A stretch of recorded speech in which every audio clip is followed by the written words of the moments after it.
সালাম আলাইকুম। CO and agri ফিজিক্সের চতুর্থ পর্বে সবাইকে স্বাগতম। আমাদের এই প্লে লিস্টটা মূলত হচ্ছে চট্টগ্রাম ইউনিভার্সিটি এবং এগ্রিকালচার ভর্তি পরীক্ষাকে কেন্দ্র করে, যেখানে আমরা টপ 100টা টপিক নিয়ে কথাবার্তা বলতেছি। যেই টপিকগুলা সাধারণত কোশ্চেন ব্যাংকে সবচেয়ে বেশি রিপিটেড অবস্থায় আসছে, বিগত 20 বছরের প্রশ্নে দেখা যাচ্ছে যে এই সেম কোশ্চেন থেকে বারবার প্রশ্ন রিপিটেড হয়ে আসতেছে। আমরা সেই টপিকগুলাকে টার্গেট করতেছি শেষ মুহূর্তের প্রস্তুতি হিসাবে। আমাদের আজকের শুরুর দিকের যে টপিকটা সেটা হচ্ছে গ্যাসের নিয়ামক সমূহ, মানে তাপমাত্রা, চাপ, আয়তন, এটিসি। দেখো, গ্যাসের তাপমাত্রা, চাপ, আয়তন এই তিনটা জিনিসের সাথে আমরা গ্যাসের সমন্বয় সূত্রটাকে রিলেট করতে পারি। সেটা হচ্ছে PV power T equals to constant. আমি জানি তোমার মাথায় অন্যান্য ইকুয়েশন ঘুরতেছে, বয়েলের সূত্র, চার্লসের সূত্র, লুসাকের সূত্র। এই একটা গ্যাসের সমন্বয় সূত্র থেকে আমরা প্রত্যেকটা সূত্রের কাছে যাইতে পারি চাইলে। চিন্তা করে দেখো, বয়েলের সূত্রটা কি ছিল? যেখানে বলা হয়েছিল স্থির তাপমাত্রায় নির্দিষ্ট পরিমাণ গ্যাসের জন্য। তো যখন তাপমাত্রাটাকে স্থির করা হবে, তখন আমার বয়েলের সূত্রের রূপটা এই সূত্রটা চলে যাচ্ছে। মানে টি এর মান কনস্ট্যান্ট হইলে আমি কনস্ট্যান্টটাকে ওই পাশে পাঠিয়ে দিলে বলতে পারি বয়েলের সূত্র অনুসারে পিভি ইকুয়ালস টু থাকতেছে আমার জন্য কনস্ট্যান্ট। ঠিক আছে। আমরা যখন লুসাকের সূত্র পড়ছিলাম, হ্যাঁ, আবার যখন চার্লসের সূত্র পড়ছিলাম, যে কি বলছিলাম, যে স্থির চাপে গ্যাসের আয়তন তার তাপমাত্রার সমানুপাতিক হারে পরিবর্তিত হয়। তো সেক্ষেত্রে চার্লসের সূত্রের জন্য যখন আমার আহ চাপ কনস্ট্যান্ট হয়ে যেতেছে, কনস্ট্যান্ট পিটাকে ওই পাশে পাঠিয়ে দিলে বাদ হয়ে গেলে তখন V by T equals to constant হয়ে যেতেছে। তারপর হচ্ছে লুসাকের সূত্র, যেখানে আমরা বলছিলাম স্থির আয়তনে, লুসাক বা রেনর সূত্র। তো স্থির আয়তন কথাটা বললে ভি এর মানটা ধ্রুবক, ধ্রুবকটাকে ওই পাশে পাঠাইলে আরেকটা ধ্রুবক, তাহলে আমরা বলতে পারি P by T equals to constant. তো দেখো, কেন আমরা আলাদা আলাদা করে জিনিসগুলোকে মনে না রেখে একবারেই তো মনে রাখতে পারি। সেটা কি, যে যখন যেটাকে কনস্ট্যান্ট বলা হবে, বয়েলের সূত্রের জন্য আমরা তাপমাত্রাটাকে কনস্ট্যান্ট ধরতে পারি, তখন টিটাকে নাই করে দিব।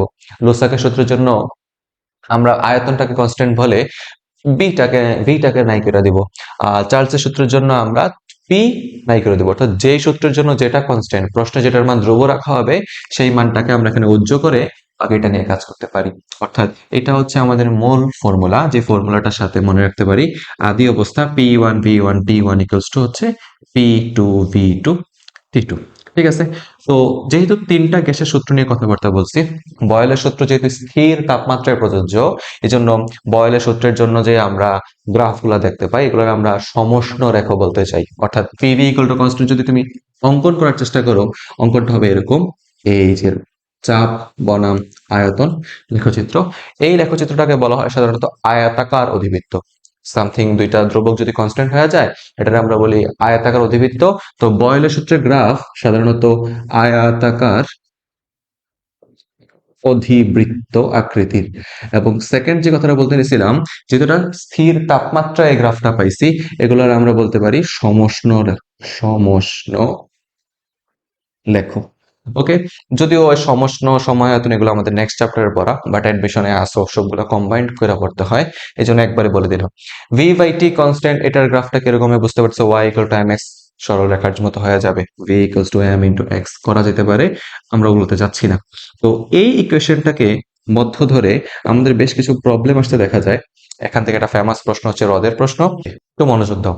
মনে করো কোনো এইচ গভীরতা বিশিষ্ট কোনো একটা হ্রদ বা কোনো একটা পুকুরের গভীর একদম শেষে তলদেশে আমি ছোট একটা বেলুন রাখছি। তুমি তো বুঝতেই পারতেছো, পুকুরের তলদেশে পানির চাপ বেশি, দ্যাটস ওয়াই বেলুনটার আয়তন ছোট থাকবে।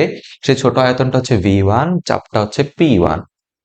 এবং এই বেলুনটাকে যদি ছেড়ে দেয় প্লববলের কারণে, আমার সেই বেলুনটা ধীরে ধীরে ধীরে ধীরে সারফেসে উঠে আসবে। এবং যত এটা উপরের পৃষ্ঠের দিকে আসা শুরু করবে, সেটা আয়তন কিন্তু বৃদ্ধি পাওয়া যাবে।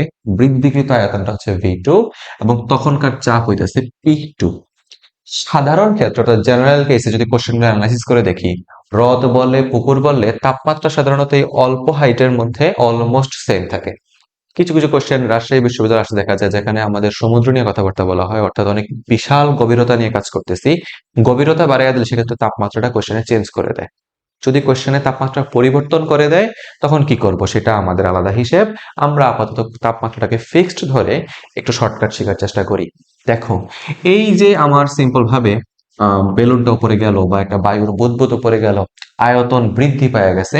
এই আয়তনটা যদি আমার কোনোভাবে, ধরো V2টা আদি আয়তনের n গুণ হয়ে যায়, 10 গুণ বাড়ছে, 8 গুণ বাড়ছে, 7 গুণ বাড়ছে, আয়তন n গুণ বৃদ্ধি পাইলে সেক্ষেত্রে আমরা এই n গুণের সাপেক্ষে চাইলে হ্রদের উচ্চতাটা নির্ণয় করে ফেলতে পারি।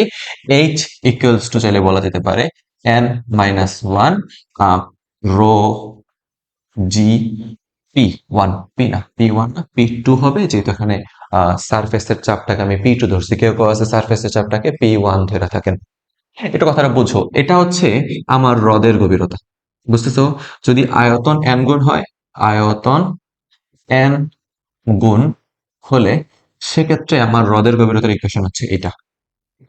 একটু ঠান্ডা মাথায় বুঝেন, যেখানে পি টুটা কি, পি টুটা হচ্ছে আম, হ্রদের উপরিপৃষ্ঠে, অর্থাৎ তলদেশ বলা ঠিক হবে না, সারফেসের জন্য চাপ। তুমি চিন্তা করে দেখো, কোনো একটা পুকুর বা হ্রদের সারফেসে বায়ু চাপ, সেটাই তো হচ্ছে আমার মূল চাপটা। পি টুটা হচ্ছে বায়ুমণ্ডলের 1 atm চাপের সমান, সেটা হয়ে যাবে আলটিমেটলি 101325 স্কেল, অর্থাৎ স্বাভাবিক তাপমাত্রায় চাপের পরিমাণ। রো হচ্ছে যে লিকুইড, সাধারণত পানিই থাকে, পানির ঘনত্ব হচ্ছে 1000, এবং জি হচ্ছে 9.8, তাইলে আমরা এই কনস্ট্যান্টের মান পাওয়া যেতেছি 10.34। তাই মূল পরীক্ষাতে তোমার দরকার নেই প্রত্যেকটা কনস্ট্যান্টের মান বসায় সময় নষ্ট করার। তুমি সিম্পলি আয়তন যদি n গুণ বলে, তুমি এইচ ইজ ইকুয়ালস টু হিসাব করবা n মাইনাস ওয়ান ইন্টু 10.34। সে তোমার কোশ্চেনে বলা হলো যে কোন একটা হ্রদের তলদেশ থেকে একটি বায়ুর বুদবুদ পৃষ্ঠদেশে আসলে 4 গুণ হয়ে যায়, আয়তন 5 গুণ হয়ে যায়। তো যদি বলা হয় আয়তন 5 গুণ হয়, সেক্ষেত্রে n এর মান হচ্ছে 5 এবং গভীরতা হচ্ছে 5 - 1, মানে 4 × 10^34। তুমি জাস্ট সিম্পলি 10-এর নামটা পড়লেই ম্যাথ করতে পারতেছো। এগুলো অনেক ফেমাস টাইপের শর্টকাট, যেগুলো আমরা একাডেমিকের শুরুর দিকে শিখে ফেলি। আশা করি তোমাদের এগুলো আগে থেকে জানা ছিল। জানা না থাকলে সমস্যা নাই, শিখে ফেলো, শিখার কোনো সময় নাই, শেষ নাই, যে কোনোটাই তুমি শিখতে পারো। আচ্ছা ভাইয়া, একটা বিষয় হচ্ছে কি, যদি আয়তন n গুণ না বললা কোনোভাবে বলা হয় যে বেলুনটা ছিল বা যে বুদবুদটা ছিল তার ব্যাসার্ধ হচ্ছে তলদেশে r1, এবং সেই ব্যাসার্ধটা পৃষ্ঠদেশে আইসা n গুণ বৃদ্ধি পেয়েছে, অর্থাৎ পৃষ্ঠদেশের ব্যাসার্ধ যদি, বুদবুদের ব্যাসার্ধ যদি n গুণ পরিমাণ বৃদ্ধি পায়, সেক্ষেত্রে খুব বেশি এক্সাইটেড হয়ে ইকুয়েশন এটা ইউজ করা যাবে না। ব্যাসার্ধ n গুণ হয়ে গেলে সেক্ষেত্রে ইকুয়েশন দাঁড়াচ্ছে h is equal two n cube minus one into 10.34। অর্থাৎ ইকুয়েশনের সেক্ষেত্রে আমাদের n এর জায়গায় কিউব হবে, কারণ হচ্ছে আয়তন যেগুলো গোলক আকৃতির 4/3 পাই আর কিউব, তো ভি এর জায়গায় আর এ কনভার্ট হইলে n এর জায়গায় n কিউবে কনভার্ট হইতে হয় আমাদেরকে। তাহলে সিম্পলি এই দুইটা ইকুয়েশন আছে, যদি আয়তন n গুণ বইলা দেয় তাহলে তুমি এটা ইউজ করবা, আর যদি ব্যাসার্ধ n গুণ বলে, ব্যাসার্ধ n গুণ হলে সেক্ষেত্রে তুমি ইকুয়েশন এটা ইউজ করবে। আমাদের এগ্রিগুচ্ছের 21-22 এই প্রশ্নটা দিয়ে খেয়াল করো। প্রশ্নে বলা হচ্ছে স্থির চাপে কোন গ্যাসের তাপমাত্রা এবং আয়তন যথাক্রমে এত এবং এত। বলা হচ্ছে তাপমাত্রা স্কেল দ্বিগুণ করা হলে এর আয়তন কত গুণ হবে। শুরুতে এটার তাপমাত্রা, আদি অবস্থা তাপমাত্রা T1 ছিল 30°C, কেলভিনে নিয়ে গেলে 303 কেলভিন, এবং আদি অবস্থাটার আয়তন ছিল V1 ইকুয়ালস টু 10 লিটার রেখে দিলাম, এবং তাপমাত্রা সেলসিয়াস স্কেলে দ্বিগুণ করা হলে আয়তন কত গুণ হবে।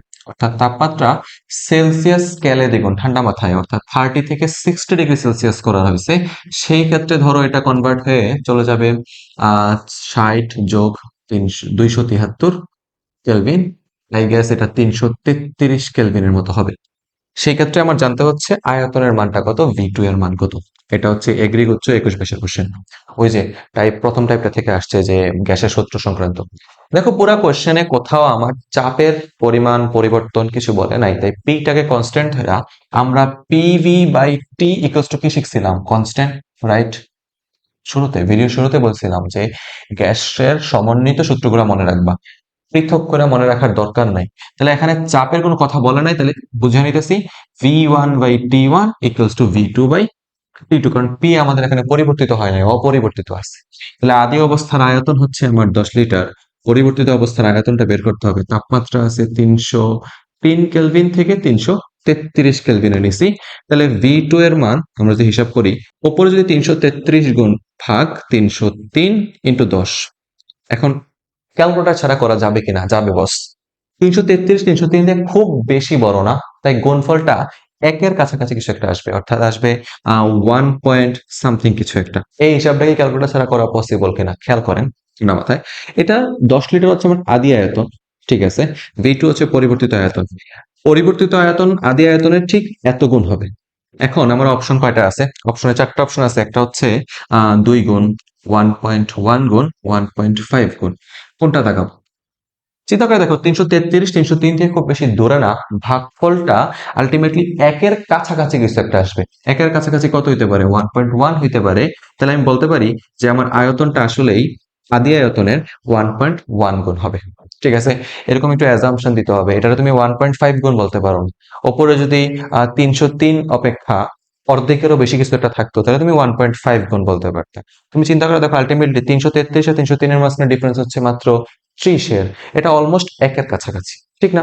তাই এইরকম ম্যাথ একটু বুঝবা, ঠান্ডা মাথায় অ্যানালাইসিস করতে পারবা। পরের কোশ্চেনটা যেও 21-22 সেশনে আসছে, বলা হইতেছে হ্রদের তলদেশ থেকে পানির উপরিতলে আসায় বায়ু বুদবুদের আয়তন 10 গুণ হয়, বায়ুমণ্ডলের চাপ এত হলে হ্রদের গভীরতা কত? আয়তন 10 গুণ বলছে যেহেতু, তাহলে এইচ ইকুয়ালস টু হচ্ছে n-1 ইন্টু 10.34। কোনো কিছু দেখার হিসাব দরকার নাই, কি দিছে না দিছে, আয়তন 10 গুণ বলছে, n এর মান হচ্ছে 10, 10টা অ্যাকচুয়ালি 9 ইন্টু 10.34, অর্থাৎ উত্তর হবে 90 এর আশেপাশে, অর্থাৎ 91-92 কিছু একটা আছে। এটা হচ্ছে আমাদের অপশন প্রথমটাই। পরের একটা কোশ্চেন খেয়াল করি, প্রশ্ন বলছে নির্দিষ্ট ভরের গ্যাসের তাপমাত্রা দেওয়া আছে, আয়তন স্থির থাকলে কোন তাপমাত্রায় চাপ দ্বিগুণ হবে? তাহলে ভি কনস্ট্যান্ট রাখতেছে, যদি পিভি বাই টি এর মধ্যে চিন্তা করে দেখো, তাপমাত্রা দেওয়া আছে T1 ইকুয়ালস টু হইতেছে 27°C তাপমাত্রা, 27°C, এবং বলছে আয়তন স্থির রাখলে কোন তাপমাত্রায় চাপ দ্বিগুণ, P2 ইকুয়ালস টু 2P1। তাহলে আমরা জানি PV by T equals to constant. এখানে প্রশ্নে আমার কাছে আয়তন কনস্ট্যান্ট রাখতে বলছে, তাহলে ভিটাকে নাই করে দেই, P1 by T1 equals to হচ্ছে P2 বাই T2। বলবান দেখ, এখানে P2 এর জায়গায় 2P1 বসায় দিলে আলটিমেটলি T2 ইকুয়ালস টু থাকতেছে আমার কাছে যে T1 এর মান 300 কেলভিন, 27 রে কনভার্ট করে নিও কেমন। আচ্ছা, তারপরে P2 হচ্ছে 2 ইন্টু P1, নিচে হইতেছে P1, 600 কেলভিন তাপমাত্রায়। সহজ ম্যাথ না? এরকম ম্যাথ যেগুলো অল্প সময়ে করা যেতে পারে এগুলো জরুরি, কারণ আমার মূল পরীক্ষাতে এত আহামরি কঠিন প্রশ্ন হইতে যাচ্ছে না, এখানে সহজ সহজ কোশ্চেন গুলো আসবো। আমি যদি আহামরি প্রশ্নের পিছনে ছুটাই, সহজ কোশ্চেন গুলোতে ভুল করে আসি, পস্তাইতে হবে কিন্তু।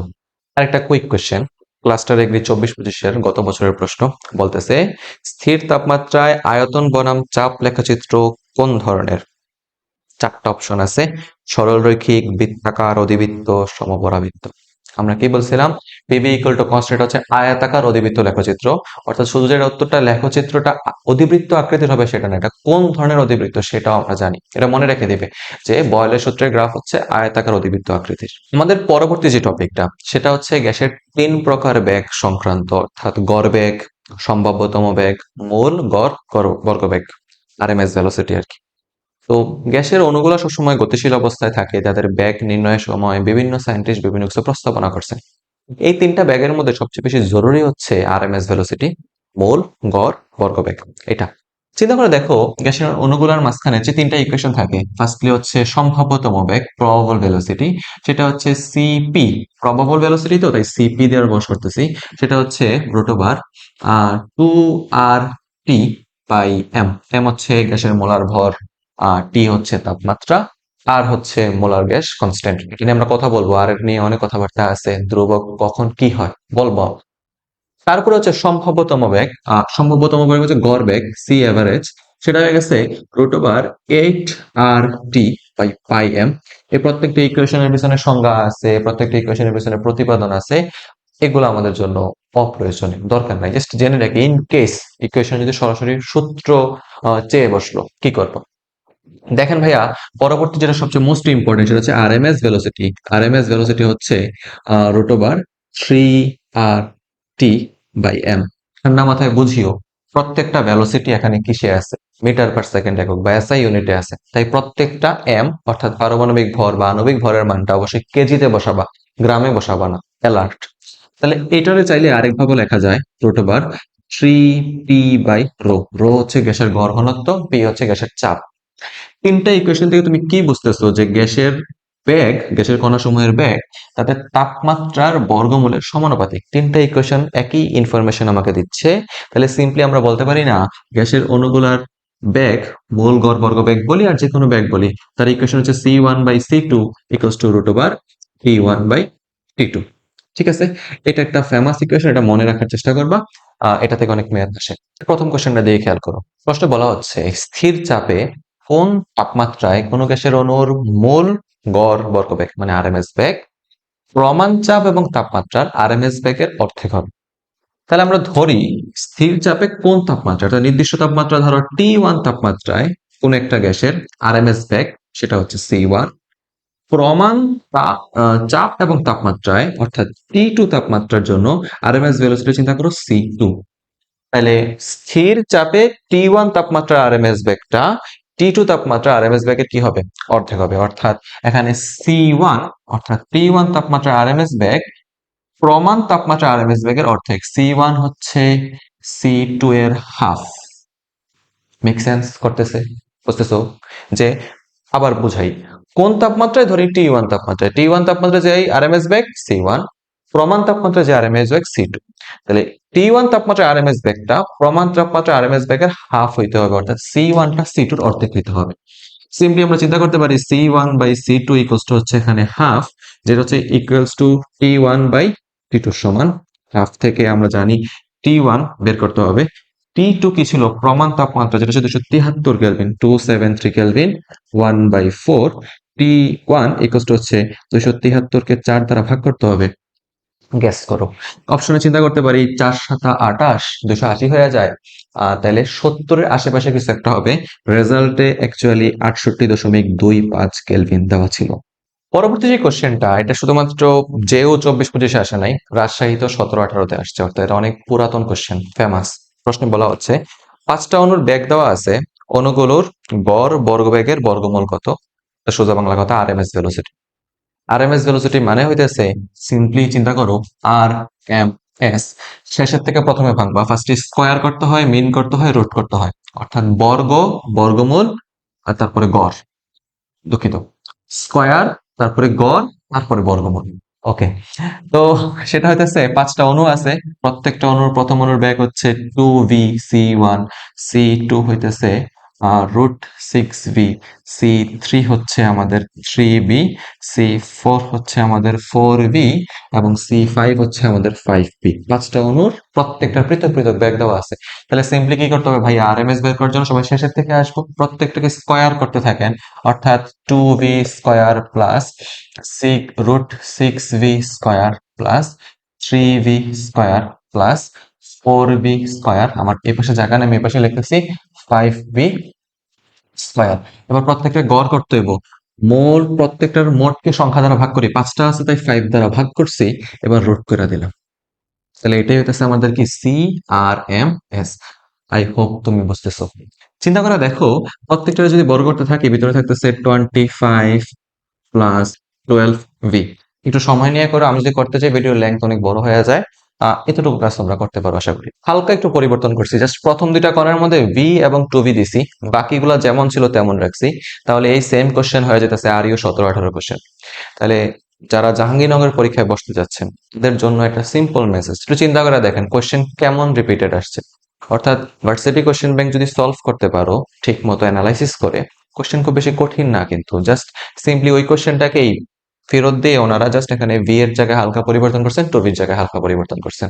পরবর্তী কোশ্চেন একটু মনোযোগ দাও। প্রশ্নে বলা হচ্ছে আদর্শ গ্যাসের তাপমাত্রা 120 কেলভিন থেকে 480 কেলভিন উন্নীত করা হলো। তাপমাত্রা T1 থেকে T2 তে নিছি।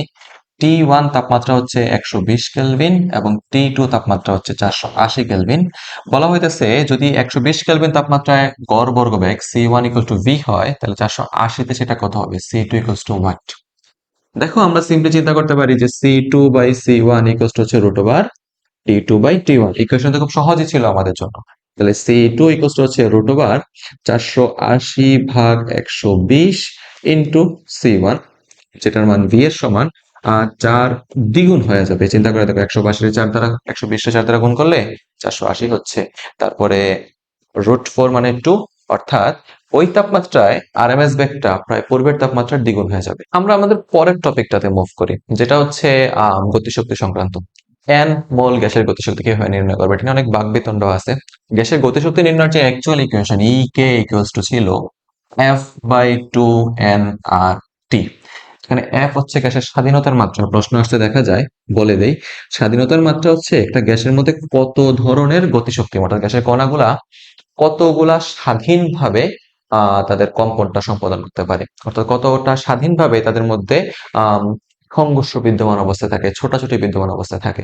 অ্যাজ এক্সাম্পল, যে সকল গ্যাসগুলা ধরো স্বাধীনতার মাত্রা হচ্ছে 3, হ্যাঁ, ধরো আমাদের কাছে বিভিন্ন গ্যাস থাকে, এক পারমাণবিক গ্যাস থাকে, এক পারমাণবিক, তারপরে আহ দ্বিপারমাণবিক গ্যাস, হ্যাঁ, পারমাণবিক গ্যাস থাকে, তারপরে বহু পারমাণবিক গ্যাস যেটা থাকে, পারমাণবিক গ্যাস। এক পারমাণবিক গ্যাসের ক্ষেত্রে এই যে সংঘর্ষের পরিমাণ বা তাদের যে এলোমেলো ছোটাছুটির পরিমাণটা 3টা অক্ষ বরাবর থাকে, অর্থাৎ গ্যাসের অণুগুলা এক্স ওয়াই জেড 3টা অক্ষ বরাবর রৈখিকভাবে গতিশীল থাকে। এই কারণে এক পারমাণবিক গ্যাসের স্বাধীনতার মাত্রা, ডিগ্রি অফ ফ্রিডম, সেটা হচ্ছে 3। আবার যদি দ্বিপারমাণবিক গ্যাসের ক্ষেত্রে চিন্তা করি, তারা 3টা অক্ষের পাশাপাশি এক্স ওয়াই জেড তেল এরকম ভাবে আরো অতিরিক্ত 2টা অক্ষ বরাবর কম্পন গতিশক্তি দেখায়। খুব ডিটেলসে যাওয়ার দরকার নেই এই মুহূর্তে, ছোট করেই বলি, এক পারমাণবিক গ্যাসের স্বাধীনতার মাত্রা 3, দ্বিপারমাণবিক গ্যাসের স্বাধীনতার মাত্রা 5 এবং বহু পারমাণবিক গ্যাসের স্বাধীনতার মাত্রা হচ্ছে 6। কারো যদি খুব ডিটেলস জানার প্রয়োজন হয়, আম, হবে ইনশাল্লাহ কোনো একদিন দেখা হবে তোমাদের সাথে, তখন আমি বুঝে বলবো কিভাবে কি হয়েছিল ওই দিন, বা কোনো না কোনো একটা লাইফের প্রান্তে যায়া তুমি যদি কারোর পড়াইতে যাও জেনে যাবা নিজের প্রয়োজন থেকে। দেখো, এক পারমাণবিক গ্যাস, দ্বিপারমাণবিক গ্যাস, বহু পারমাণবিক গ্যাস, এরা কারা? যেমন হিলিয়াম গ্যাস সমূহ, হিলিয়াম এক পারমাণবিক, হ্যাঁ, নিয়ন, আর্গন, এরা সবাই এক পারমাণবিক গ্যাস। আর দ্বিপারমাণবিক হচ্ছে নাইট্রোজেন, অক্সিজেন, হ্যাঁ, তারপর চিন্তা করতে পারেন ভাইয়া ক্লোরিন গ্যাস, যেগুলো Cl2, মানে 2টা করে থাকতেছে। আর বহু পারমাণবিক গ্যাস হচ্ছে আমাদের carbon die oxide, ammonia gas, হ্যাঁ, এরকম অসংখ্য তুমি পাবা। এইগুলো হচ্ছে আমাদের বহু পারমাণবিক গ্যাস। বাট ম্যাথ করার ক্ষেত্রে কেন জানি অধিকাংশ ম্যাথ আমরা E K is equal to F by two NRT না করে আমরা ই কে গতিশক্তি ইজ ইকুয়াল টু 3/2 এনআরটি দিয়ে করি। বইয়ের অধিকাংশ সিকিউ সমস্যা যেটা করে আসছিলা বা যেটা অধিকাংশ এমসিকিউ সমস্যা, সেটা গতিশক্তি ওনারা 3/2 এনআরটি দিয়ে মাপে। এমন মুহূর্তে কি করবা? যেটা অরিজিনাল ফিজিক্স সেটার পিছনে যাবা নাকি বইয়ের সলিউশনের পিছনে যাব? আমি বলে দিই, কোশ্চেনে যদি স্বাধীনতার মাত্রা উল্লেখ করে, প্রশ্নের শেষে যদি বইলা দেয় অক্সিজেনের স্বাধীনতার মাত্রা এত, এফ এর মান এত, অবশ্যই টিচার চাইতেছে তুমি স্বাধীনতার মাত্রাটা ইউজ করো।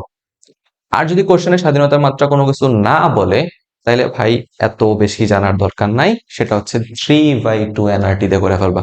আমার খুবই আফসোস হয়, দুঃখ হয় পোলাপানরা এই ধরনের ডিরেকশন দিতে, বাট কিছু করার নাই, এটা আমাদের এডুকেশন সিস্টেম। যেখানে দেখছি আমরা মেইন বইয়ের মধ্যে কোনো একটা উত্তর ভুল আছে, সেটার এই মানদণ্ড ধইরা পোলাপান লাগাইতে হইতেছে, বা টিচারও অ্যানালাইসিস করতেছেন সেটার উত্তরের সাপেক্ষে। তো একটা স্টুডেন্ট ধরো মেডিকেল ভর্তি পরীক্ষা দিচ্ছে, যেখানে কেমিস্ট্রির প্রশ্ন সরাসরি বই থেকে দিয়ে দেয়, কারণ বইয়ে যদি কোনো একটা জিনিস উত্তর ভুল দেওয়া থাকে, সে জানে পরীক্ষাতে বসে কি সে তাইলে সঠিকটা দাগায় ইচ্ছা করে নাম্বার হারাবে? তুমি চিন্তা করে দেখো।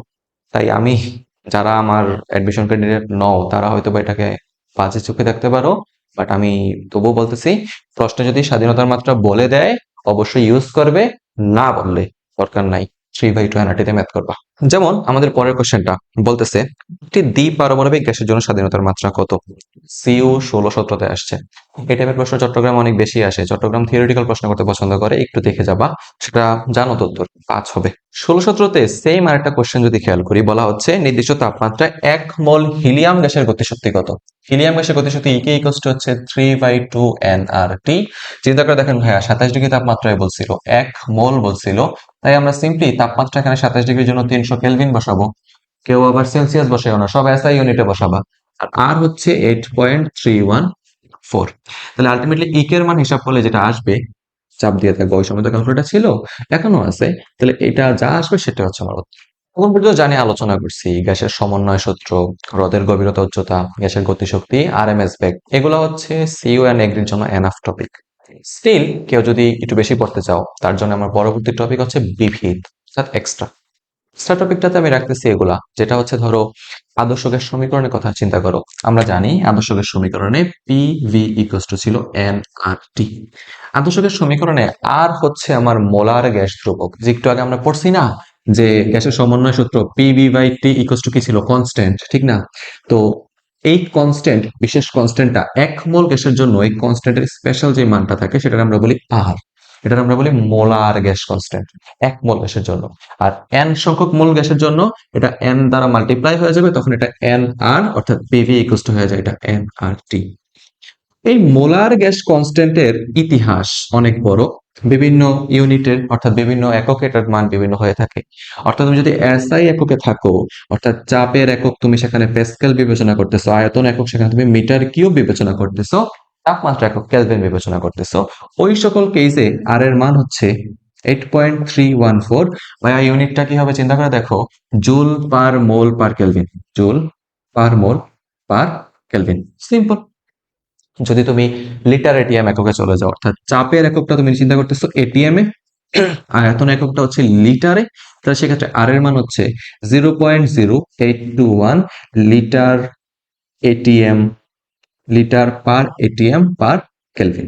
ওকে, এটা হচ্ছে আমাদের ইউনিটে লিটার এটিএম এককের জন্য। যদি কেউ সিজিএস এককে চলে যায়, সিজিএস মানে সেন্টিমিটার, গ্রাম, হ্যাঁ, তো সিজিএস এককে চিন্তা করলে সেখানে চাপের এককটা তুমি সিসি এককে মাপতে হবে। হুম, না, আয়তন একক হচ্ছে সেক্ষেত্রে সিসি, আর চাপের এককটা এক্স্যাক্টলি মনে নাই, একটু দেখে নিও সিজিএস এককে চাপের এককটা কি ছিল, কারণ এটা কম ইউজড হয় তাই মনে নাই আমার। সেক্ষেত্রে আর এর মান সেটা হয়ে গেছে 8.316 জুল থেকে আর্জে চলে যাবে 10^7 আর্জ পার মোল পার কেলভিন। ওকে, তো এসআই ইউনিটের ক্ষেত্রে আর সিজিএস এর ক্ষেত্রে জাস্ট 10^7 এর ডিফারেন্স, অর্থাৎ 1 জুল ইকুয়াল টু 10^7 আর্জ, কারণ সিজিএস এককে শক্তির একক হচ্ছে আর্জ। ঠিক আছে, তো অনেক আগে মেডিকেল পড়ার জন্য পড়ছিলাম আর্জ কি, কখন কোনটা কি হয়, একটু মাথায় রাখার চেষ্টা করবা। সিজিএস ইউনিটের জন্য আর এর মান, লিটার এটিএম এর জন্য আর এর মান, এবং এসআই ইউনিটে আর এর মান, এগুলো অত্যন্ত জরুরি। তারপরে আরো কিছু কথাবার্তা থাকে আপেক্ষিক আর্দ্রতা সংক্রান্ত। আপেক্ষিক আর্দ্রতা পরিমাপক যন্ত্রের নাম হাইগ্রোমিটার, এমসিকিউ। আপেক্ষিক আর্দ্রতা মাপি আমরা কি হিসেবে, আর ইকুয়ালস টু ছিল small F by capital F into 100%। Small F কি ছিল বলা, মানে স্মল এফ ছিল শিশিরাঙ্কের তাপমাত্রায় সম্পর্কিত জলীয় বাষ্পের চাপ, বায়ুর তাপমাত্রায় সম্পর্কিত জলীয় বাষ্পের চাপ। এখন এই প্রশ্নগুলো না একদম ক্যালকুলেটর ছাড়া করা অনর্থক, অর্থাৎ এটা হচ্ছে আমাদের বোর্ডে খুব ফেমাস একটা টপিক, এত বেশি ফেমাস টপিক যে অ্যাডমিশনের জন্য এটা একদম ইনফেমাস হয়ে, এটা কেউ চিনে। স্টিল একটু জেনে নাও, ইকুয়েশন ডিরেক্ট আসতে পারে, এফ মানে কি, ক্যাপিটাল এফ মানে কি, জাস্ট একটু জেনে নিলে ছোট একটা ধারণা থাকলো ব্রেনের মধ্যে। আমরা আমাদের পরের চ্যাপ্টারের দিকে মুভ করি, চলো। তাপগতিবিদ্যার শুরুতেই তাপমাত্রা স্কেল নিয়ে আলোচনা করা জরুরি। তাপমাত্রা স্কেল থেকে অনেক বেশি প্রশ্ন আসতে দেখা যায়। চিন্তা করে দেখো, তাপমাত্রার অনেকগুলো স্কেল আমাদের কাছে আছে, তার মধ্যে ফেমাস তিনটা স্কেল হচ্ছে সেলসিয়াস, ফারেনহাইট এবং কেলভিন স্কেল। তো এই স্কেলগুলোর মধ্যে নিম্ন স্থিরাঙ্ক থাকে, ঊর্ধ্ব স্থিরাঙ্ক থাকে। নিম্ন স্থিরাঙ্ক হচ্ছে যে তাপমাত্রায় বরফ গলতেছে, মেল্টিং পয়েন্ট আর কি, আর যে তাপমাত্রায় পানিটা বাষ্পে পরিণত হচ্ছে মানে বয়লিং পয়েন্ট।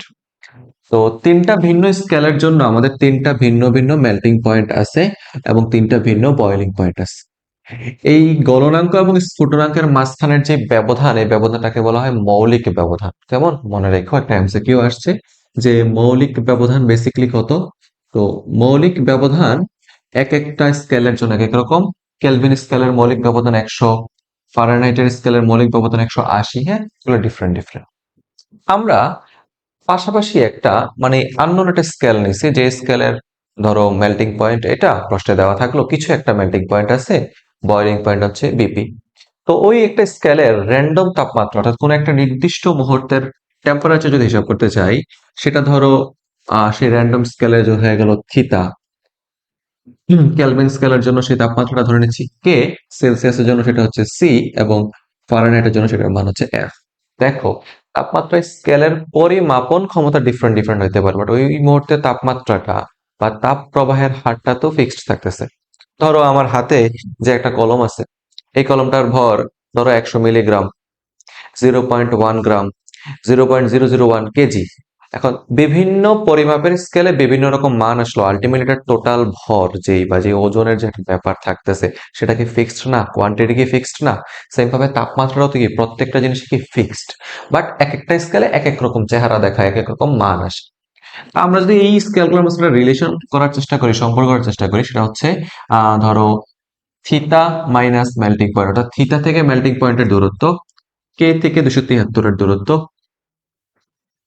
সি থেকে 0 এর দূরত্ব, সি মাইনাস 0, এফ থেকে 32 এর দূরত্ব, এফ মাইনাস 32, এই তিন প্রত্যেকটার দূরত্ব, এবং প্রত্যেকটার জন্য যে মৌলিক ব্যবধান আছে না, অর্থাৎ বিপি মাইনাস এমপি, তারপরে 373 থেকে 273 এর মাঝখানে যেই এটা আছে না, একটু দুঃখিত, বিপি মাইনাস এমপি, এটা নিচে হইতো বিপি মাইনাস এমপি।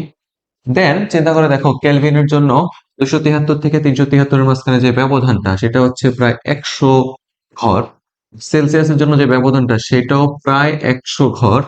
ফারেনহাইট স্কেলের যে ব্যবধানটা 212 বিয়োগ 32, এই প্রত্যেকটার ওপরে ছিল F-32 একটা ব্যবধান, নিচে হচ্ছে প্রত্যেকটার মৌলিক ব্যবধান। এই ব্যবধানের অনুপাত সমান সমান রাশির অনুপাত সবসময় সমান থাকে। যদি আমরা এই অনুপাতগুলোকে লিখতে পারি তাহলে প্রত্যেকটা অনুপাত আমার এখানে সিম্পল ভাবে সমান থাকবে। আমি আর কি চেষ্টা করতেছি তোমাকে ইকুয়েশনটা একটু বোঝানোর, প্রথম থেকে কিভাবে আসছে ইকুয়েশনটা, এটা একটা মুখস্থ ইকুয়েশন না, আনসি। চিন্তা করে দেখো যে আমার প্রত্যেকটা লব হচ্ছে এতটুকু ব্যবধান, 0 টু এমপি যেই কথা, কেলভিন স্কেল সেটা কে মাইনাস 273 একই কথা, সি মাইনাস 0 একই কথা, এফ মাইনাস 32 একই কথা। আবার যদি হরের কথা বলি, প্রত্যেকটা স্কেলের মৌলিক ব্যবধান কি থাকবে, সমান থাকবে। একটা বরফের গলনাঙ্ক থেকে শুরু করে স্থূলনাঙ্ক পর্যন্ত যে ব্যবধানটা যে কোনো স্কেলে কি থাকে, পরিবর্তনের ক্ষেত্রে সমান। তাইলে এই অনুপাত সবসময় মনে রাখবা।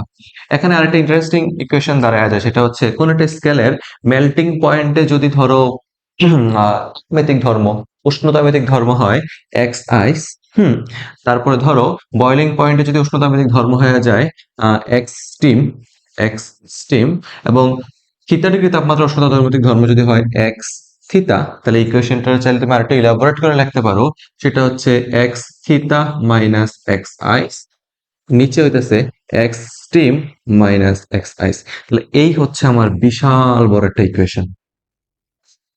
ওকে, নিচে একটা আছে।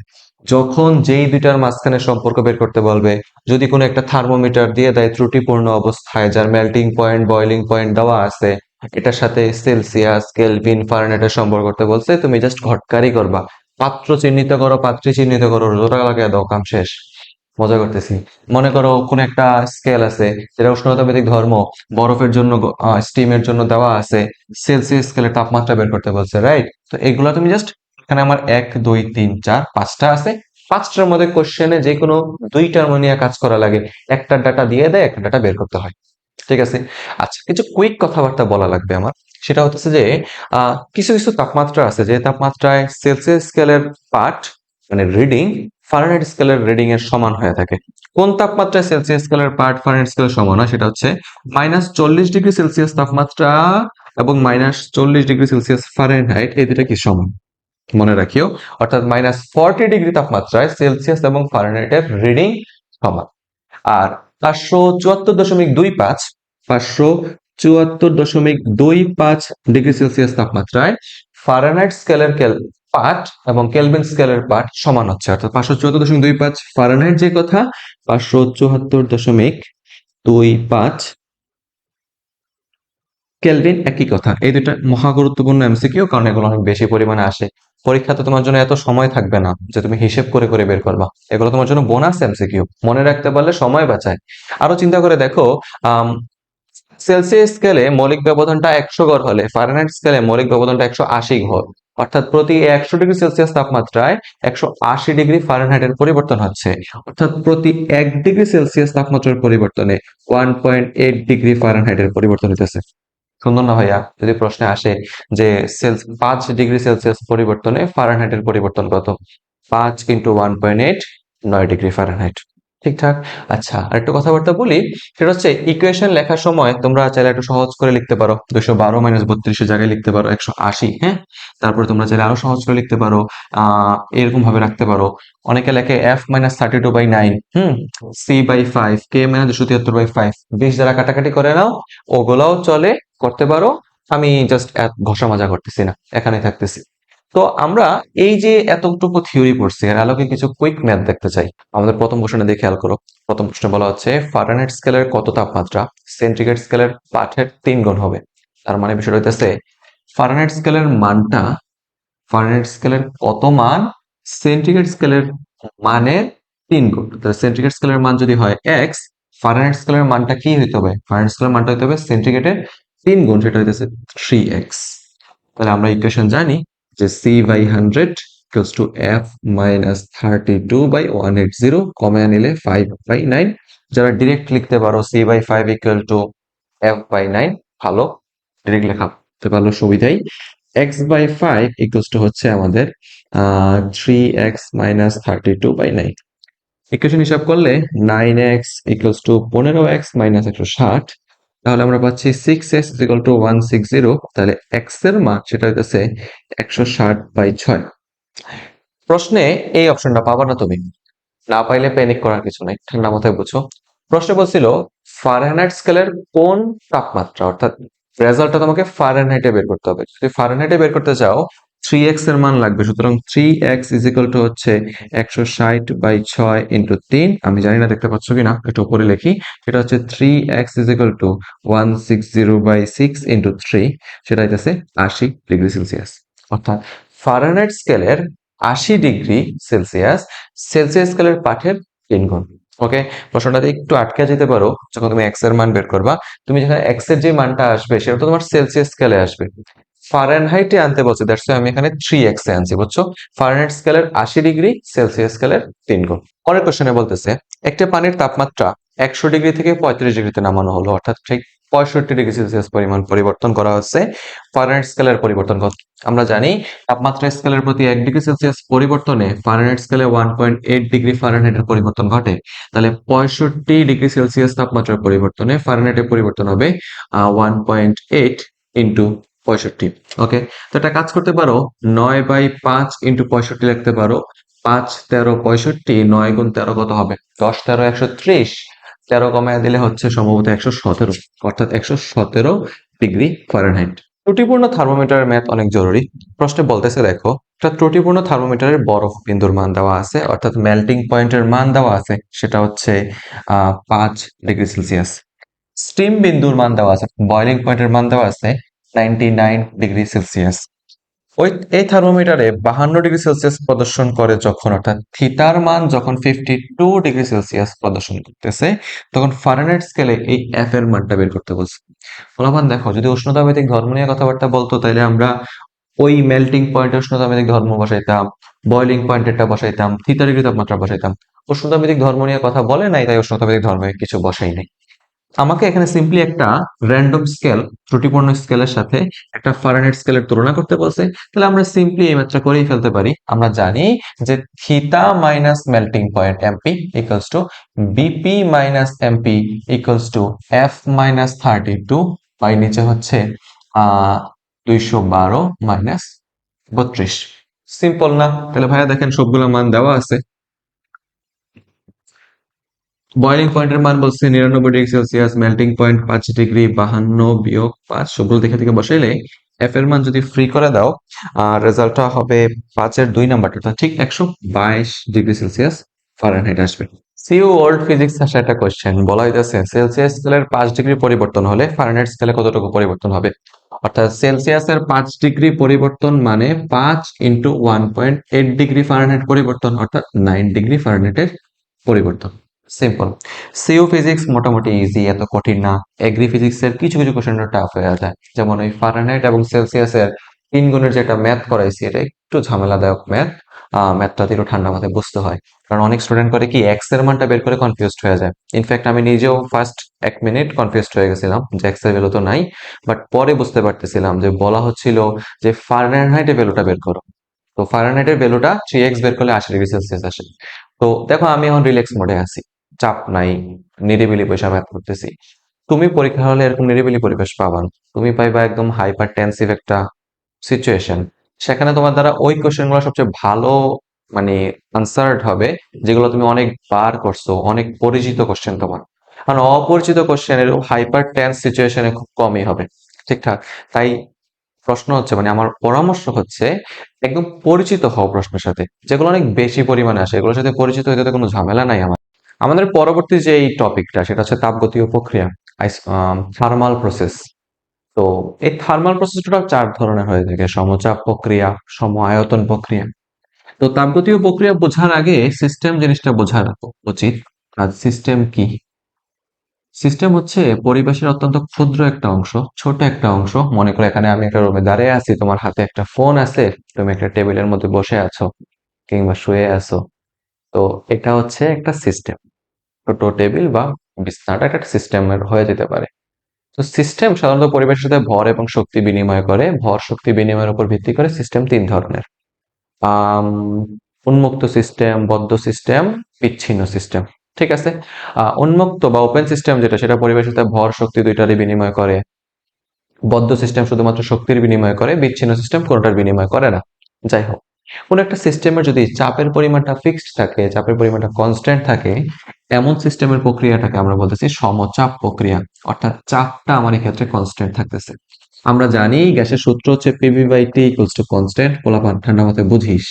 তাহলে ভাইয়া পি যদি কনস্ট্যান্ট থাকে, তাহলে একটা কনস্ট্যান্ট রাশিকে আমরা চাইলে ওই পাশে কনস্ট্যান্ট নিচে দিয়ে কনস্ট্যান্ট বলতে পারি। তাহলে V by T equals to constant, অর্থাৎ এটা কার সূত্র? চার্লসের সূত্র।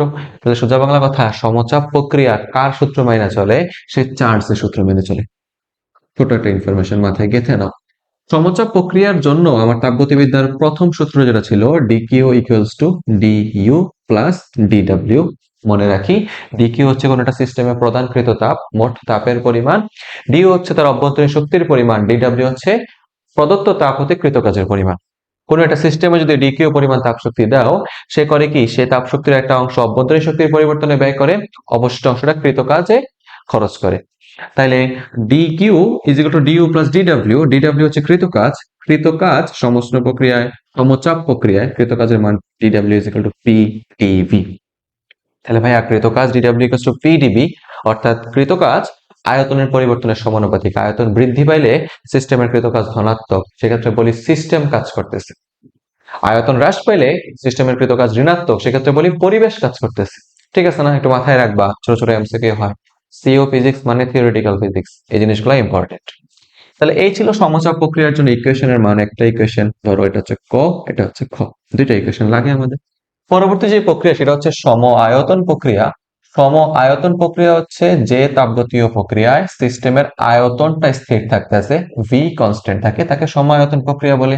আবারও বলবো, PV by T equals to constant ছিল, যারা লেকচারটা প্রথম থেকে ফলো করতেছো। ভি যদি কনস্ট্যান্ট হয়, ভিটাকে ওই পাশে পাঠিয়ে দিলে থাকতেছে কেবল P by T equals to constant. এটা আর কিছুই না, লুসাকের সূত্র। অর্থাৎ সম আয়তন প্রক্রিয়া লুসাকের সূত্র মেনে চলে। যেহেতু আয়তনটা কনস্ট্যান্ট, তাহলে ভাইয়া বলেন ডিডব্লিউ ডিভি এর মানটা কত? শূন্য।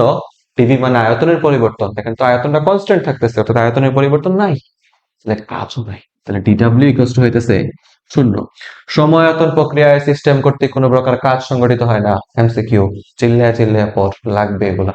সমায়তন প্রক্রিয়ার জন্য ডি কিউ ইকুয়ালস টু হচ্ছে ডি ইউ প্লাস ডিডব্লিউ মানে শূন্য। অর্থাৎ সমায়তন প্রক্রিয়া হচ্ছে এমন একটা প্রক্রিয়া যে তাপগতীয় প্রক্রিয়ায় প্রদত্ত শক্তির সম্পূর্ণ শক্তিটাই সিস্টেম অভ্যন্তরীণ শক্তি বৃদ্ধিতে কাজে লাগায়। অর্থাৎ সমায়তন প্রক্রিয়ায় কোন একটা সিস্টেমের অভ্যন্তরীণ শক্তি বৃদ্ধি পায়, কোনো কাজ সংগঠিত হয় না। ওকে, সমায়তন প্রক্রিয়া লাইক গ্যাসের সিলিন্ডার। গ্যাসের সিলিন্ডার যেগুলো বিস্ফোরণের ঘটনা আমরা দেখতে পাই, একটা বাসা বাড়ির কোনা চিপার মধ্যে সিলিন্ডার রেখে দিতেছি, রান্না করতেছো, ঘর উত্তপ্ত হচ্ছে, সিলিন্ডারটা উত্তপ্ত হচ্ছে, ঠিক না? এই যে উত্তপ্ত হওয়ার সাথে সাথে সিলিন্ডারের মধ্যে কি হইতেছে? উত্তপ্ত হচ্ছে মানে রান্না বান্না করতে করতে ডিকিউর পরিমাণ বাড়তেছে, সিলিন্ডারের মধ্যে ডিইউর পরিমাণ বাড়তেছে। অভ্যন্তরীণ শক্তি এতটা বৃদ্ধি পাওয়া যায় যে সহ্য ক্ষমতার বাইরে চলে যায়, তখনই তো বিস্ফোরণের ক্ষমতা আমরা দেখি, খবরটা দেখি আর কি। সমায়তন প্রক্রিয়ার পাশাপাশি আরেকটা প্রক্রিয়া হচ্ছে সমষ্ণ প্রক্রিয়া, আইসোথার্মাল প্রসেস। সমষ্ণ প্রক্রিয়া। তো সমষ্ণ প্রক্রিয়া কাকে বলে? যে তাপগতীয় প্রক্রিয়া কোন একটা সিস্টেমের তাপমাত্রা ফিক্সড থাকে, স্থির তাপমাত্রায় প্রযোজ্য, তাকে আমরা সমষ্ণ প্রক্রিয়া বলি। অর্থাৎ পিভি ইকুয়ালস টু হচ্ছে constant. PV is equal to constant কার সূত্র? এটা ছিল বয়েলের সূত্র। তো বয়েলের সূত্র অনুসারে আমরা বলতে পারি সমষ্ণ প্রক্রিয়া বয়েলের সূত্র মেনে চলে, সমায়তন লুসাকের, সমচাপ চার্লসের। ভাইয়া মনে রাখবা, সমষ্ণ প্রক্রিয়া তাপমাত্রা কনস্ট্যান্ট।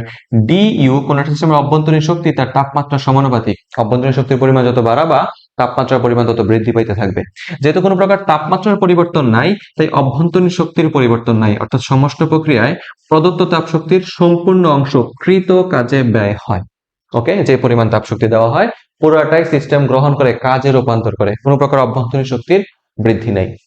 ফাইনালি একটা প্রসেস, সেটা হচ্ছে রুদ্ধতাপীয় প্রক্রিয়া। রুদ্ধতাপীয় প্রক্রিয়া, আইসোথার্মাল প্রসেস। রুদ্ধতাপীয় প্রক্রিয়ায় কোন একটা সিস্টেমের মোট তাপ কনস্ট্যান্ট থাকে, অর্থাৎ কিউ কনস্ট্যান্ট থাকে। এখন আমরা গ্যাসের সমন্বয় সূত্র থেকে PV by T equals to জানি কি কনস্ট্যান্ট। কোন এক সময় পি কনস্ট্যান্ট ছিল, এখান থেকে পিটা উড়াইয়া দিছি, ভি কনস্ট্যান্ট ছিল, ভি উড়াইয়া দিছি, টি উড়াইয়া দিছি। বাট রুদ্ধতাপীয় প্রক্রিয়ায় পিভিটি তিনটাই রূপান্তর মানে তিনটাই পরিবর্তনযোগ্য। দ্যাটস ওয়াই ইকুয়েশন হচ্ছে গ্যাসের সমন্বয় সূত্র। রুদ্ধতাপীয় প্রক্রিয়া গ্যাসের সমন্বয় সূত্রকে মেনে চলে P1V1/T1 = P2V2/T। তাহলে ভাইয়া রুদ্ধতাপীয় প্রক্রিয়ায় কোন একটা সিস্টেমের তাপ কনস্ট্যান্ট থাকে, অর্থাৎ ডিকিউর মান কত? 0। ডিকিউর মান 0 হওয়া মানে সেই সিস্টেমের ডিইউ প্লাস ডিডব্লিউ এর মান 0 হওয়া। এখান থেকে অনেক কথা আসে, এখান থেকে ইম্পর্টেন্ট একটা সিকিউ, সুপারস্টার একটা সিকিউ আসে। আমি একটু পাশে লিখি, দেখো DU plus DW equals to হচ্ছে মাইনাস ডিইউ, ঠিক না? দেখো এখান থেকে DU plus DW equal to 0 মানে ডিডব্লিউ মানে হচ্ছে minus DU. DW equals to minus DU কথার মানে হচ্ছে সিস্টেমের কৃত কাজ যখন বৃদ্ধি পাচ্ছে অভ্যন্তরীণ শক্তি তখন হ্রাস পায়। কোন একটা সিস্টেমের অভ্যন্তরীণ শক্তি হ্রাস পাওয়া মানে সিস্টেমটা শীতল হয়ে যাওয়া। রুদ্ধতাপীয় প্রসারণ যখন হইতেছে আয়তন বৃদ্ধির সাথে সাথে কাজটাও কি হইতেছে? ধনাত্মক হইতেছে। কাজ ধনাত্মক হওয়া মানে সে সিস্টেমের অভ্যন্তরীণ শক্তি হ্রাস পাওয়া, সিস্টেম শীতল হওয়া। দ্যাটস ওয়াই রুদ্ধতাপীয় প্রসারণে সিস্টেম শীতল হয়।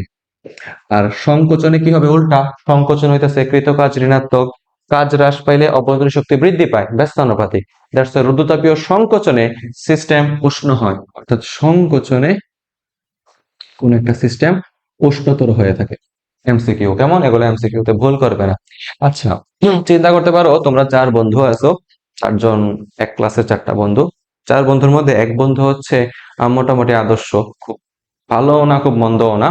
সে যে পরিমাণ তাপশক্তি গ্রহণ করতেছে সম্পূর্ণটাই সম্পূর্ণটা কাজে রূপান্তর করে না, কিছু অংশ অভ্যন্তরীণ শক্তি বৃদ্ধি করে, বাকিটা কাজে রূপান্তর করে। লাইক তুমি, সে ফটকাবাজ না, অল্প পরিমাণে ফটকাবাজ, কিছুটা পকেটে ঢোকায়, বাকিটা কাজে রূপান্তর করে। এন্ড আরেকটা হইতেছে ফটকাবাজের পরের ফটকাবাজ, সুপার ফটকাবাজ। এমন ফটকাবাজ যে ডিকিউ ইকুয়ালস টু ডিইউ মানে তারা যে পরিমাণ তাপ শক্তি দিব পুরোটাই সে তার পকেটে ঢোকায় ফেলতেছে, পুরোটাই সে অভ্যন্তরীণ শক্তি বৃদ্ধিতে ব্যয় করতেছে। এন্ড ফাইনালি এমন এক বন্ধু আছে ফটকাবাজের, যদি কোনো একটা গ্রুপে সুপার ফটকাবাজ থাকে তাহলে সুপার ভালো ধর্মীয় ব্যক্তিও আছে, যে সৎ, ন্যায়বান, সদ্য তাপ শক্তির পুরোটা কি করে? কাজে রূপান্তর করে, কোনো প্রকার অভ্যন্তরীণ শক্তি পরিবর্তন করে না, অর্থাৎ দুর্নীতি করে না।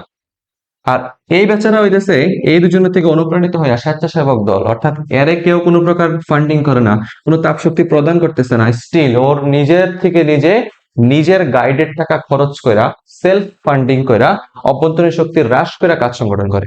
রুদ্ধতাপীয় প্রক্রিয়া এমন একটা প্রক্রিয়া যেখানে কৃত কাজ অভ্যন্তরীণ শক্তি ব্যয় করে সংগঠিত হয়। দ্যাটস ওয়াই কাজ বাড়লে শক্তির পরিমাণ কমতে থাকে। একটা কুইক কথা বলে নেওয়া উচিত, সমষ্ণ যে প্রক্রিয়া, এই প্রক্রিয়াটা অত্যন্ত ধীর প্রক্রিয়া, অর্থাৎ ধীরে ধীরে কোন একটা সিস্টেমের তাপের আহ পরিবর্তন করা হয়। তাপমাত্রার আগে দ্রবরেখা, তাপের পরিবর্তন হয় কিন্তু সমষ্ণ প্রক্রিয়াতে, অর্থাৎ স্লো প্রসেস।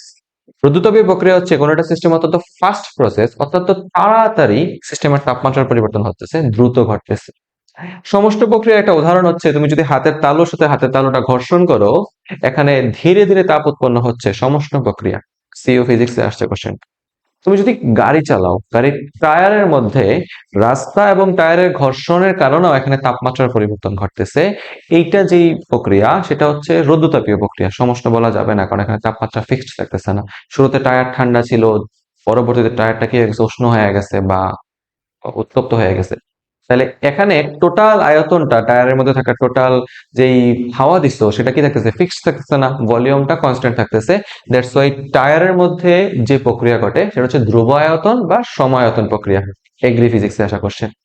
তো এগুলো মাথায় রাখবা, কোশ্চেনে অনেক সময় সমায়তন বা অনেক সময় রুদ্ধতাপীয় বলে না, বলে দ্রুতগামী প্রক্রিয়া মানে রুদ্ধতাপীয়, বলে ধীরগামী প্রক্রিয়া মানে সমষ্ণ প্রক্রিয়া। ধরো রুদ্ধতাপীয় প্রক্রিয়া তাপগতীয় চলকের মাঝখানে কিছু সম্পর্ক আছে, যে PP power gamma equal to constant, PP power gamma minus 1 equal to constant, হ্যাঁ, PT power 1 minus gamma by gamma equal to constant. 3টা ইকুয়েশন বলছি, আমি চাইলে এগুলো লেখাইতে পারি, বাট আমি এই 100 টপিকের মধ্যে এটা পাচ্ছি না, কারণ এগুলা তুমি মুখে মুখে করা টাফ, এগুলা তোমার ক্যালকুলেটর ছাড়া করাও টাফ। তো এই টাইপের কোশ্চেন ইউনিভার্সিটি অ্যাডমিশন টেস্টগুলোতে আসে না, আসলে ইঞ্জিনিয়ারিং স্ট্যান্ডার্ড এমসিকিউ যেগুলো এমআইএসটি ভর্তি পরীক্ষা, সাবিপ্রবি ভর্তি পরীক্ষা, ওই জায়গাতে সম্ভব। বাট এখানে এই ছোট ক্যালকুলেটর দিয়ে অল্প সময় এগুলো করা পসিবল না। দ্যাটস ওয়াই আমি ওই টাইপের প্রশ্ন দিচ্ছি না।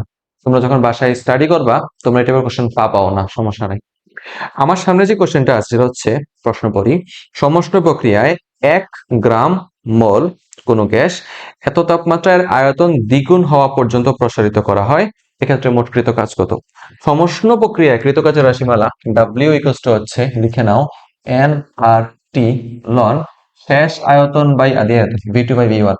সমষ্ণ প্রক্রিয়া যেহেতু বয়লের সূত্রকে মেনে চলে P one V one equals to P two V two, তাহলে ভি2 বাই ভি1 টা চাইলে বলা যেতে পারে N R T ln P one by P two. দুইটাই সম্ভব। প্রশ্নে আয়তন বলে দিচ্ছে, তাই আয়তনের সাপেক্ষে করব। 1 মোল গ্যাস বলছে, তাহলে আমরা এন এর মান হচ্ছে 1, আর এর মান 8.314। তাপমাত্রা কত বলছে? 127, তার মানে এটা হচ্ছে 400 কেলভিন ইন্টু লন আয়তন কত গুণ করতে হবে? দ্বিগুণ, অর্থাৎ ভি2 এর মান হচ্ছে 21। তাহলে আলটিমেটলি পুরোটা যদি ক্যালকুলেটরে চাপো, রেজাল্ট এসে পড়বে ধরো অ্যাপ্রক্সিমেটলি এত জুল। ওকে, এটাও ক্যালকুলেটর ছাড়া করা পসিবল না, টাইপ এমসিকিউ। যদিও অনেকে আছে এগুলা শিখেও, তারা যদি শিখতে চাও আমি তোমাদের শিখাতে রাজি আছি। 8.314 ভাইয়া, 8.3 চিন্তা করো, 400 আছে, 4 গুণ 100 চিন্তা করো, লন 2 মানে 0.693। এখন চিন্তা করো 100 গুণ 0.693 কত হয়, 4 গুণ 8.3 কত হয়? এটা হয়ে যাবে 4 8 32 যোগ 1.2 33.2 ইন্টু এটা হয়ে যেতেছে ধরো দশমিক, যা 2 ঘর চলে যাবে 69.3। এখন তুমি 33.2 এর জায়গায় 33 চিন্তা করো, 69.3 এর জায়গায় 70 চিন্তা করো, এই তিনটারে গুণ করো, অর্থাৎ 33 ইন্টু 70 গুণ করলে হাতে গুণটা করে দেখো কত আসে, কাছাকাছি চলে যাবে। তবে দেখো এই যে হিসাবটা করছি অনেক বিশাল সময় লাগছে না? পরীক্ষায় আনসার করতে হয় 3টা ধাপে, আমি এগুলো শর্টসে বলবো যে কিভাবে উত্তর করতে হয়। সব কোশ্চেন তো আনসার করার দরকার নেই, যেমন এইটা প্রথমবারে করার মতো কোশ্চেন না। যে ব্যক্তিরা প্রথমবারে করবো সে গাধা, কারণ সে এই একটা এমসিকিউ 1 মার্কের পিছনে যে সময় ইনভেস্ট করবো, এই সময় সে বায়োলজি 4টা এমসিকিউ দেখাতে পারে। তাহলে কি চিন্তা করো, পরীক্ষা থেকেও দেখছে তুমি ম্যাথে কত পাইছো, বায়োলজিতে কত পাইছো, ডিপেন্ড করতেছে তোমার টোটাল মার্ক। দ্যাটস ওয়াই কিছু বুদ্ধিমত্তা খাটে উত্তর করতে হবে। সেম ক্যাটাগরি একটা কোশ্চেন হচ্ছে, বলতেছে সমষ্ট প্রক্রিয়ায় 4 মোল আদর্শ গ্যাসের আয়তন ভি1 থেকে ভি2 করা হলো, মোট কৃত কাজ কত? সাবিপ্রবি 18-19 কোশ্চেন, এটা আমি ভিডিওতে সলভ করছি আলাদা প্লে লিস্টে, চলো ওটাতে দেখে নিতে পারো, কিংবা এখানে কুইকলি করতে পারো। ভি2 এর জায়গায় 2v1 করবা, তাপমাত্রা বসায় দিবা, হয়ে যাবে। এন্ড আনফরচুনেটলি, মানে আনফরচুনেটলি বলতেছে এই কারণে যে এই প্রশ্নটা আর এই প্রশ্নের সমাধান ফুললি সেম। দেখো কোশ্চেনের তাপমাত্রা মিলে যাচ্ছে, 4 মোল বলছে, সেম না, এটা অপরাধ হয়েছে। এটা হচ্ছে 1 মোল না 4 মোল হবে। আলটিমেটলি এটা টোটাল রেজাল্টের সাথে যদি 4 গুণ করে দাও, তাহলে এই প্রশ্ন উত্তরটা পাওয়া যেতেছে। আমি আর করলাম না, তোমার কাজ এটা।